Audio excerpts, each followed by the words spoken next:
Bag ଭିତରୁ ଅତି ଯତ୍ନର ସହ ବତୁରା ବହି ସବୁକୁ କାଢ଼ିବାରେ ବ୍ୟସ୍ତ ଏହି କୁନି ପିଲାଟି। ଏ ବହି ଖାଲି କୃତ୍ରିମ ବନ୍ୟାରେ ଭିଜି ଯାଇଛି ତା ନୁହଁ, ପିଲାଟିର ପାଠ ପଢ଼ିକି ବଡ଼ ମଣିଷ ହେବାର ସ୍ୱପ୍ନ ବି ଏମିତି ବତୁରି ଯାଇଛି। ହେଲେ ହାରିନି ପଢ଼ିବାର ଇଚ୍ଛା। ଭିଜା ବହି ସବୁକୁ କାଢ଼ି ପଲିଥିନ୍ ପଡ଼ିଥିବା ଘରର ଭଙ୍ଗା ଆଜବେଷ୍ଟସ୍ ଉପରେ ଶୁଖାଇବାରେ ବ୍ୟସ୍ତ ଅଛି। ବାଲେଶ୍ୱର ସୁଇପର କଲୋନୀର ଏ ଦୃଶ୍ୟ। କୃତ୍ରିମ ବନ୍ୟା ଏଠି ଲୋକଙ୍କର କିଭଳି ଅବସ୍ଥା କରିଛି ତାହା ଆପଣଙ୍କ ଆଖି ସାମ୍ନାରେ। ଧସି ଯାଇଛି ଘରର ଚଟାଣ, ନଷ୍ଟ ହୋଇଯାଇଛି ବସ୍ତା ବସ୍ତା ଚାଉଳ।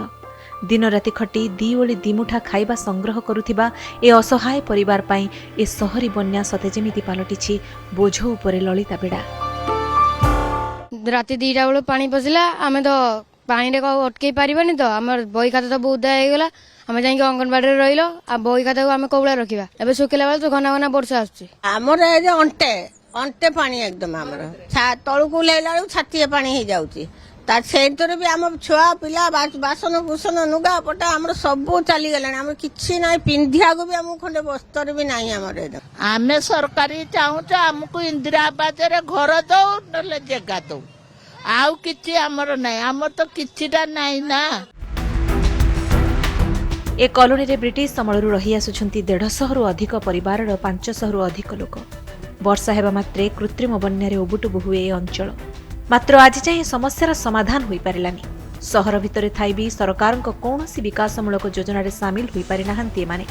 ଏ ଅଞ୍ଚଳର ଲୋକଙ୍କୁ ଏଯାଏଁ ପକ୍କା ଘର ଖଣ୍ଡେ ବି ମିଳିନି।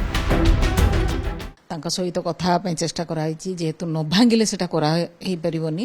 ଯେପର୍ଯ୍ୟନ୍ତ ସମସ୍ତେ ରାଜି ହେବେ ଘର ଭାଙ୍ଗିବା ପାଇଁ, ଭାଙ୍ଗିଲେ ପୁରା ସମ୍ପୂର୍ଣ୍ଣ ଭଙ୍ଗାଯିବ, ଭଙ୍ଗା ଗଲେ ହିଁ ସେଠି ତାଙ୍କ ପାଇଁ ଘର ହେଇପାରିବ। ସମସ୍ତଙ୍କର ଦାବି ସେମାନଙ୍କୁ ଘର ଖଣ୍ଡେ ମିଳିଲେ ପରିବାର ସହିତ ସେମାନେ ଶାନ୍ତିରେ ରହିପାରନ୍ତେ।